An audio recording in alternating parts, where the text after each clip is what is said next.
chaque fois que les tabloïds abordent le sujet, Lilibet, Harry et Meghan Markle tremblent. Et si elle était leur nouvelle proie? Harry et Meghan Markle mi-figue mi-raisin, c'est l'évidence. 3 ans après leur départ, Harry et Meghan Markle sont toujours dans le collimateur de la presse britannique. Et ce n'est pas l'interview avec Oprah, la série, le documentaire et les mémoires du second de Diana qui vont arranger les choses. Pire encore, tout cela va mettre un peu plus d'huile sur le feu. Début mars, sur les réseaux sociaux, une énième rumeur se répand comme une traînée de poudre. En accordant un titre de princesse à la fille de Harry et Meghan Markle, son grand-père le roi Charles III jette un pavé dans la mare.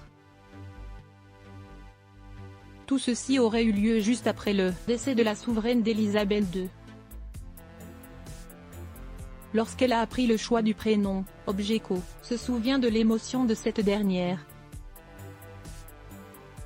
En le désignant de cette manière, le cadet de William fait un joli pied de nez à ses détracteurs. Sauf qu'une spécialiste de la famille Windsor ne l'entend pas de cette oreille. Si jamais Harry et Meghan Markle utilisent ces fameux titres, cela pourrait engendrer un tsunami dans le quotidien de ces deux ravissants bambins. Sans plus attendre, on vous explique sa théorie. Nul doute qu'elle ne laissera personne indifférent, et surtout les concernés. Encore petite, Lilibet n'a pas du tout conscience qu'elle est sous le feu des projecteurs. Pire, les récurrentes révélations atomisates de Harry et Meghan Markle sur la couronne pourraient se retourner contre elle. Selon l'experte, il faudra beaucoup de temps pour qu'elle constate l'étendue de ce fardeau et des dégâts. Cependant, après le déclic, elle ne pourra plus revenir en arrière. Symbolique à plusieurs égards, le titre de Lilibet et de son frère Archie est une preuve de son lien avec la famille royale britannique. Malgré le rejet du protocole, comment se fait-il que Harry et Meghan Markle aient accepté cette nomination?